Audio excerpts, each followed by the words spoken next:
3BHK உண்மையிலே படம் உண்மையே ரொம்ப நல்லா இருந்தது.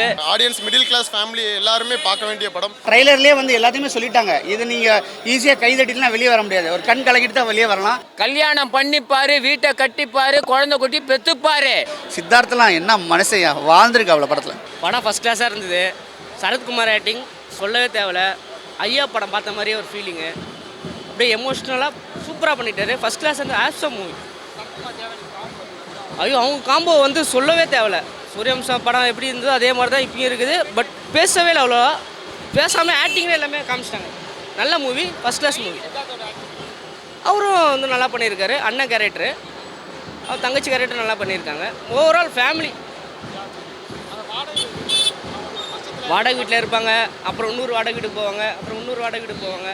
ஆனால் ஒரு வீடு வாங்கினதா கனவு, எல்லாருக்கும் கனவு. அதே தான் படம் வந்து என்ன சொல்ல வருது, ஒரு வீடு வீடு வந்து ஒரு எமோஷ்னல். அவ்வளோ நல்லா இருக்கு. என்ன பிடிச்சிருக்குன்னா எல்லாம் ஹார்ட் ஒர்க் பண்ணி அவங்க ட்ரீம் அச்சீவ் பண்ணுறாங்க. சூப்பர் ஆக்ட் பண்ணியிருக்கு. சூப்பர். சித்தார்த் பக்கா நல்லா இருக்கு. நல்லா இருக்கு, நல்லா இருக்கு. மியூசிக் நல்லா இருக்கு. படம் ரொம்ப சூப்பராக இருந்துச்சுண்ணே. குறிப்பாக சரத்குமார் சாரோட ஆக்டிங்கை சொல்லி ஆகணும். ஏன்னா இது சூரியவம்சம் படத்துக்கு அப்புறம் தேவயானியும் சரத்குமாரும் இணைஞ்சு நடிக்கிற படம் இது. ஸோ அதனால் ரொம்ப பிடிச்சிருந்துச்சி படம். எதிர்பார்த்து தான் வந்தேன். எதிர்பார்ப்புக்கு மீறியே இந்த படம் இருந்துச்சு. ஸோ ரொம்ப நல்ல படம். ஆடியன்ஸ் மிடில் கிளாஸ் ஃபேமிலி எல்லாருமே பார்க்க வேண்டிய படம். ஏன்னா மிடில் கிளாஸ் ஃபேமிலியை சேர்ந்தவங்களுக்கு தான் வீடு வாங்கணும் அப்படிங்கிறது வந்து ஒரு மிகப்பெரிய கனவாக இருக்கும். ஸோ அந்த படத்தில் அவங்க வீடு வாங்கினாங்களா வாங்கலையா அப்படிங்கிறது தான் அந்த படத்தோட கதை. ரொம்ப அழகாக பண்ணியிருக்கு. வாடகை வீட்டில் இருக்கிறவங்க என்ன மாதிரியான பிரச்சனைகள்லாம் எதிர்கொள்கிறாங்க, அவங்க சொந்த வீடு வாங்கணும்னு நினைக்கிறாங்க. ஸோ ஒவ்வொரு டைமும் அவங்க வாங்கணும்னு நினைக்கும் போதெல்லாம் அந்த பணம் வந்து செலவாகிக்கிட்டே இருக்குது. ஸோ கடைசியில் எப்படி அந்த வீடை வாங்கினாங்க இல்லை வாங்காமல் போனாங்களா அப்படிங்கிறதா கதை. ஸோ கிளைமேக்ஸ் ரொம்ப அழகாக முடிச்சிருக்கிறாங்க. நல்ல ஒரு ஃபீல் குட் மூவி. சூப்பராக இருக்குது. தேவயானி மேடமோட ஆக்டிங்கை பற்றி சொல்லணும். ஏன்னா அவங்களுக்கு வந்து பெருசாக படத்தில் டைலாக்ஸ் நிறையா கொடுக்கல. ஆனால் அவங்களோட எமோஷ்னல்லே வந்து அவங்களோட ரியாக்ஷன்ஸ்லேயே வந்து எக்ஸ்பிரஷன்ஸ்லேயே வந்து ஆடியன்ஸை பயங்கரமாக கனெக்ட் பண்ணாங்க. ஸோ அவங்களோட பெர்ஃபார்மன்ஸ் எனக்கு ரொம்ப பிடிச்சிருந்துச்சி. அதுக்கப்புறம் சித்தார்த்துக்கு பேராக ஒரு பொண்ணு நடிச்சிருக்கிறாங்க. அவங்களோட இதுவுமே ரொம்ப நல்லா இருந்துச்சு. அதுக்கப்புறம் இந்த மித்ராவோட கேரக்டர்லாம் ரொம்ப நல்லா பண்ணியிருக்காங்க. அதாவது குறிப்பாக அந்த படத்தில் ஒரு நல்ல மெசேஜ் சொல்ல வராங்க. அதாவது வசதி வாய்ப்பு இருக்குது, மாப்பிள்ளைக்கு நல்ல வசதி வாய்ப்பு இருக்குது, இந்த குடும்பம் நல்ல வசதியான குடும்பம் அப்படிங்கிறதுக்காக அந்த குடும்பத்தோட பின்புலம் எதுவுமே தெரியாமல் பொண்ணை கட்டி கொடுத்துட்றாங்க. ஸோ அங்கே போய் அந்த பொண்ணு என்ன மாதிரியான பிரச்சனையெல்லாம் ஃபேஸ் பண்ணுது அப்படிங்கிறத வந்து இந்த படத்தில் சொல்லியிருக்காங்க. ரீசெண்டாக நடந்த ஒரு பொண்ணு நம்ம கோயம்புத்தூர் சைடு இறந்து போனாங்கல்ல, அந்த ஃபேமிலியை கூட அந்த ஃபேமிலிக்கு நடந்த விஷயத்தை கூட அந்த படத்தில் கனெக்ட் பண்ணியிருக்காங்க. ஸோ ரொம்ப நல்ல மெசேஜ் சொல்லியிருக்கிறாரு. கண்டிப்பாக பாருங்கள். சூப்பராக இருக்குது ப்ரோ. சித்தார்த்தோட ஆக்டிங் எல்லாமே நல்லாயிருக்கு. ஏன்னா அவர் 10th ஸ்டூடெண்ட்டாக நடிச்சிருக்கிறாரு. 10th 10ஆம் கிளாஸ் பையனாக நடிச்சிருக்காரு. அது கூட நம்மளால் நம்ப முடியுது. ஏன்னா அந்த மாதிரி எல்லா கேரக்டருக்குமே அவர் சூட்டபுளாக இருக்கார். சரத்குமார் சாருமே ரொம்ப நல்லா பண்ணியிருக்கிறாரு. படத்துக்கு ப்ளஸ் வந்து இந்த இப்போது மிடில் கிளாஸ் ஃபேமிலியில் இருக்கக்கூடிய லைஃப் ஸ்டைலை அப்படி யதார்த்தமாக எடுத்து வச்சுருக்காங்க. அதான் படத்தோட மிகப்பெரிய ப்ளஸ்ஸு. கண்டிப்பாக மிடில் கிளாஸ் ஃபேமிலியில் இருக்கிற எல்லாருமே பாருங்கள், அந்த படம் உங்களுக்கு பிடிக்கும். நல்ல ஒரு ஃபீல் அவுட்டான மூவி பார்த்த மாதிரி ஒரு ஃபீல் இருந்தது. உண்மையிலே படம் வந்து எனக்கு டேரக்டர் இன்ட்ரொடக்ஷன் பண்ணாங்க. ஆக்சுவலி உள்ள எனக்கு ரொம்ப டவுட் ஆயிடுச்சு. ஏன்னா பார்க்க ரொம்ப சின்ன பையன் மாதிரி இருக்காரு. எப்படி ஏன்னா இதெல்லாம் 80s 90s அனுபவித்த காலங்கள். அந்த ஒரு லைஃப்பை எப்படி அப்படியே எடுக்க முடிஞ்சிச்சுங்கிற ஒரு டவுட்டுமே இருக்குது. ரொம்ப சூப்பராக இருந்துச்சு உண்மையிலே படம். ஆனால் அந்த படம் பார்க்கும்போது உங்களுக்கு எங்கேஜிங்காக நீங்கள் ஹாய்வுன்னு கத்திக்கிட்டு அந்த மாதிரிலாம் இல்லாமல் உள்ளுக்குள்ளே ஏதோ ஒரு சொல்லுதுடா, ஒரு ஃபீல் பண்ணுறோம் வைக்குதுடா அப்படின்னு சொல்லுவோம்ல, அந்த ஒரு ஃபீல் இருக்கும். கண்டிப்பாக வந்து 80s 90s இந்த படத்தெல்லாம் பார்க்கும்போது ஒரு 5 சீன் நம்மளுக்குள்ளே கனெக்ட் ஆயிடும். இப்படி தான்டா நம்மளும் லைஃப்பில் வாழ்ந்தோம் அப்படிங்கிற ஒரு ஃபீல் இருக்குல்ல.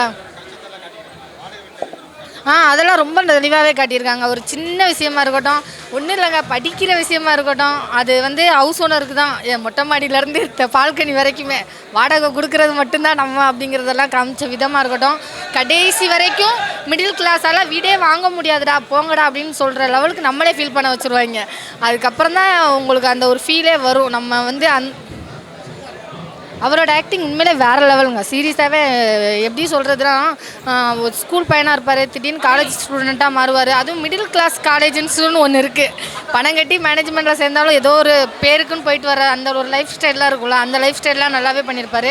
ஆஃபீஸ் போவார், ஐடி கம்பெனியில் ஒர்க் பண்ணுறதா இருக்கட்டும், டக்குன்னு மாறுறதா இருக்கட்டும், எல்லாமே ரொம்ப நல்லா இருந்துச்சு. Music super.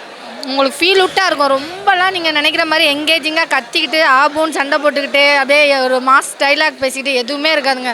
டோட்டல் ஒரு ஃபேமிலியோட பார்க்கக்கூடிய ஒரு சூப்பர் ஹிட் மூவி, அவ்வளோதான். ட்ரைலர்லேயே வந்து எல்லாத்தையுமே சொல்லிட்டாங்க. இது நீங்கள் ஈஸியாக கை தட்டிலாம் வெளியே வர முடியாது, ஒரு கண் கலக்கிட்டு தான் வெளியே வரலாம். அந்த மாதிரி தான் இருக்குது படம். உண்மையிலே சரி மஸ்ட் வாட்ச்னு சொல்லலாம். ஃபேமிலியோட வந்து பார்த்தவங்களுக்கு கண்டிப்பாக என்ஜாய் பண்ணலாம். ரிடிகுலஸ் லைஃபாக ரொம்ப டெப்த்தாக காமிச்சிருக்காங்க. பெயின்ஃபுல்லாக இருக்குது. என்னை பொறுத்தவரை சூரிய வம்சத்துக்குலாம் வந்து ஒரு படி மேலே சொல்லலாம். அதில் வந்து ஒரே பாட்டில் வந்து பார்த்தீங்கன்னா பணக்காரன் ஆயிடுவார். இதுலேயும் ஒரே பாட்டை போட்டு 3 பிஹெச்கே வாங்கணும்னு சொல்லாமல் கொஞ்சம் டெப்த்தாக சொல்லி ஒரு பெயின்ஃபுல்லான ஒரு ஸ்டோரியை சொல்லியிருக்காங்க. அதுதான் அது. செம்ம காம்போ, அருமையான காம்போ. அப்படியே பார்த்த மாதிரி இருக்குது. கொஞ்சம் ஏஜ்டாக பார்த்த மாதிரி இருக்குது. அதே வேறு பார்த்தோன்னா சரத்குமார் சாருக்கு வந்து கேரியர் பெஸ்ட். உண்மையிலே சார் இந்த மாதிரி அவர் நடித்ததே இல்லை.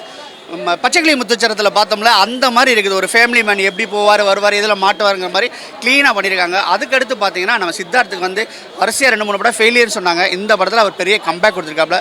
சித்தார்த்தெலாம் என்ன மனுஷையா வாழ்ந்துருக்காப்புல படத்தில். எல்லாம் கரெக்டாக இருக்குது. நம்ம ரச்சின் ரவீந்திரா கிரிக்கெட் பிளேயரை பார்த்த மாதிரி இருக்குது. என்னடா ரச்சின் ரவீந்திராவை கூட்டி நடிக்க வச்சிட்டீங்களா, இது சித்தார்த்தரா அப்படி சொல்கிற மாதிரி இருந்துச்சு.